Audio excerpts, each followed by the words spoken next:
여러분 안녕하십니까? 4월 27일 수요일 뉴스투데이 강원입니다.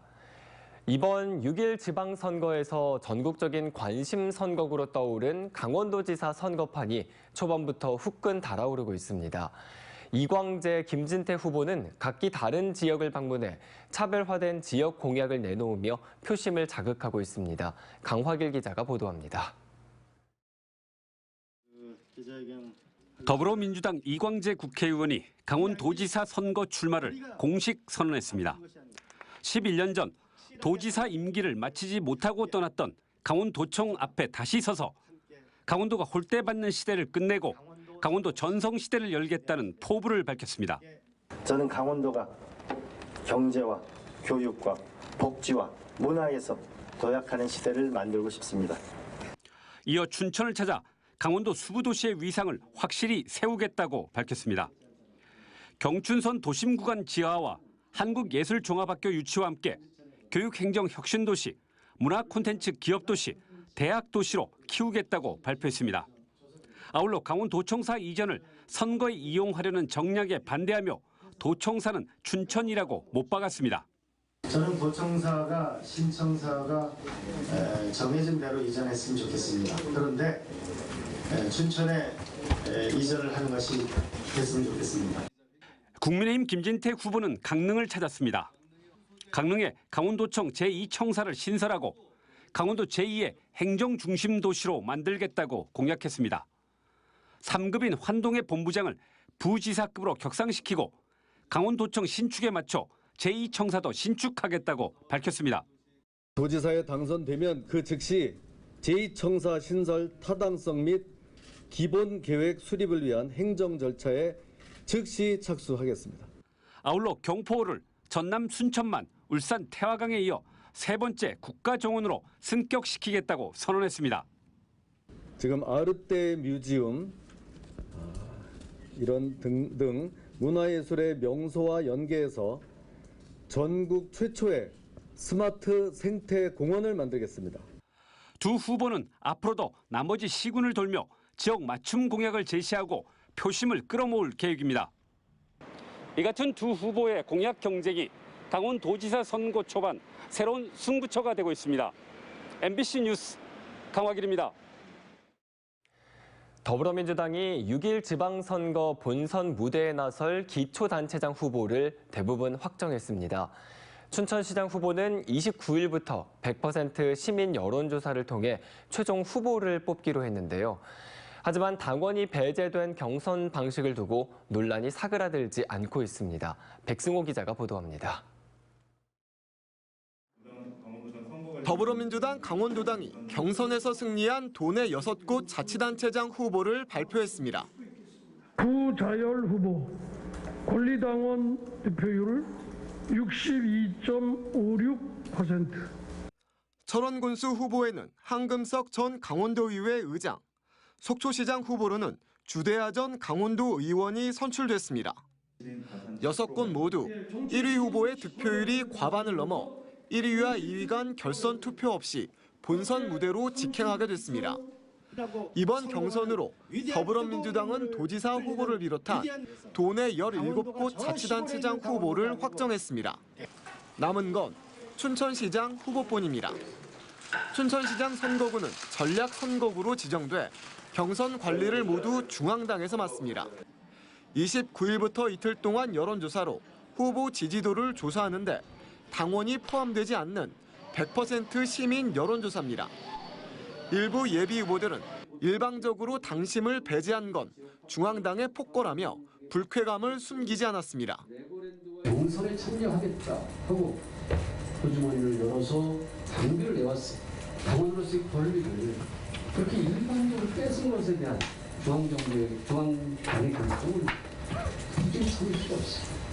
특정 후보를 염두에 둔 경선 방식 아니냐는 의혹도 제기됐습니다. 유정배 예비후보는 당의 결정을 받아들일 수 없다며 후보로 나서지 않겠다고 선언했습니다. 이에 비해 강청룡 예비후보는 선당 후사의 정신으로 끝까지 참여하겠다고 밝혀 후보마다 입장 차이를 보였습니다. 선당 후사죠. 당이 우선이죠. 그래서 여한 많은 생각들이 스쳐 지나갔지만 당을 위해서는 제가 가지만 가는 게 답이다. 4명의 예비 후보로 경선이 예정대로 진행된다면 최종 후보는 다음 달 1일쯤 가려지게 됩니다. 국민의힘도 이상민과 한중일, 최성현 예비 후보만으로 경선을 해 5월 1일에 최종 후보를 선출할 계획입니다. MBC 뉴스 백수호입니다. 공무원이 승진을 하려면 직급별로 최소한의 재직 기간이 지나야만 하는데요. 특별한 공로가 인정되면 이 기간을 1년 단축할 수 있습니다. 원주시가 지난 2년 반 동안 이렇게 7명의 사무관을 특별 승진시켰는데 이 중 1명은 단축된 재직 기간도 채우지 못해 국장 승진이 취소되기도 했습니다. 김진아 기자가 취재했습니다. 지난 2019년 7월부터 2년 반 동안 원주시에서만 7명의 사무관이 서기관으로 특별 승진했습니다. 국장 승진에 필요한 과장 최저 재직 기간 4년보다 1년 빨리 승진한 건데 원창목 시장의 3선 마지막 임기였습니다. 특별 승진한 7명의 공적을 들여다봤습니다. 원도심 도시재생과 일군지사 이전, 장기 미집행 공원 개발과 바람길 숲 조성, 소금산 관광개발 기틀 마련과 시설공단 설립, 정부 예산 확보 총력과 과학관 공모 선정, 유네스코 문학창의도시 법정 문화도시 선정, 코로나19 방역과 백신 총괄, 미제 해결, 캠프롱 공원 조성과 남원주 역세권 개발 등입니다. 원주시는 직무 수행 능력이 탁월해 행정 발전에 대해 규칙으로 정한 기준 이상의 공이 있다고 인정된 자를 특별 승진할 수 있다는 지방 공무원 임용령에 어긋나지 않았다며 문제가 없다는 입장입니다. 원주시 공무원 인사 규칙에는 탁월한 기여나 성실히 수행 같은 임용권자의 판단만 있을 뿐 장관 포상 등의 객관적인 기준은 명시돼 있지 않습니다. 연공, 서열 상관없이 시장이 판단해 일 잘하는 자를 승진시킬 수 있는 겁니다. 강원도는 이 같은 특별 승진이 다른 시군에선 10년에 몇 건 찾아보기 어려운 사례라며 부적절한 인사로 보고 감사를 벌였습니다. 최저 소인한테 4년이 경과해야지 서기관 승진을 했어요. 특별 승진 자체가 없어서요.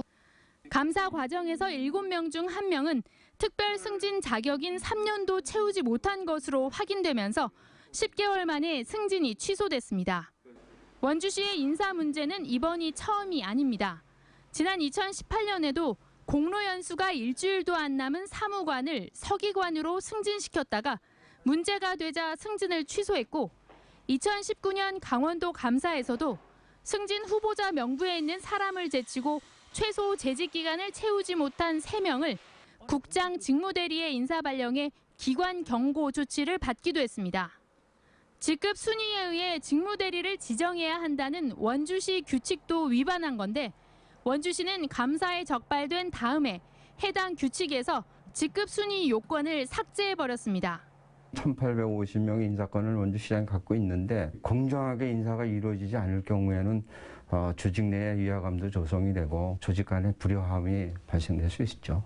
최근 대법원은 김한근 강릉시장의 직무대리 인사에 대해 무죄 취지의 판결을 내리며 지자체장의 인사 재량권에 힘을 실어주기도 했습니다.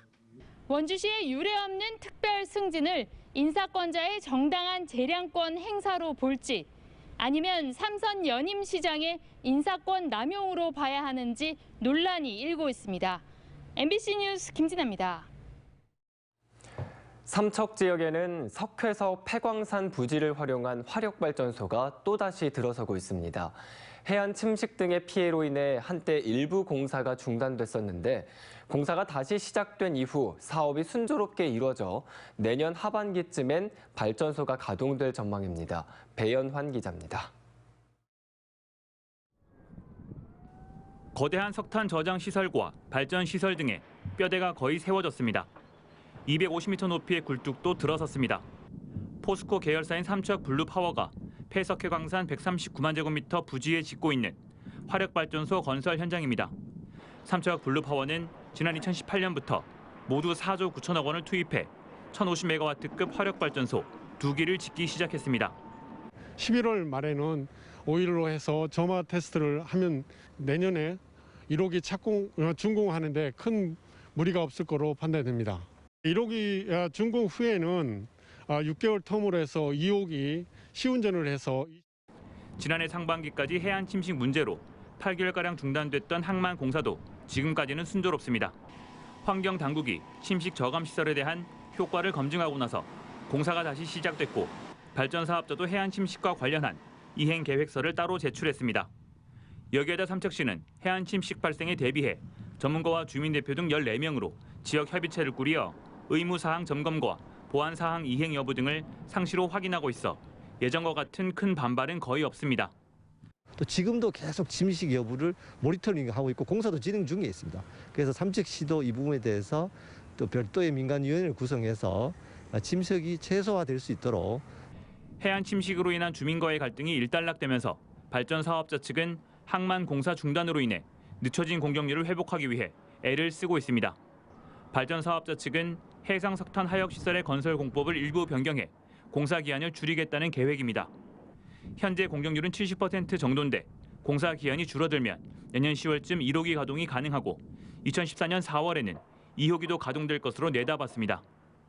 그러나 석탄 화력발전소 건설을 중단해야 한다는 환경단체들의 요구가 여전히 거세고 새 정부의 에너지 정책 방향도 사업 추진의 변수로 작용할 우려는 여전히 남아 있습니다. MBC 뉴스 배현환입니다. 강원도는 본격적인 영농철을 맞아 농번기 농업인력 부족 문제를 해소하기 위해 3,574명의 외국인 계절 근로자를 농업 현장에 투입합니다.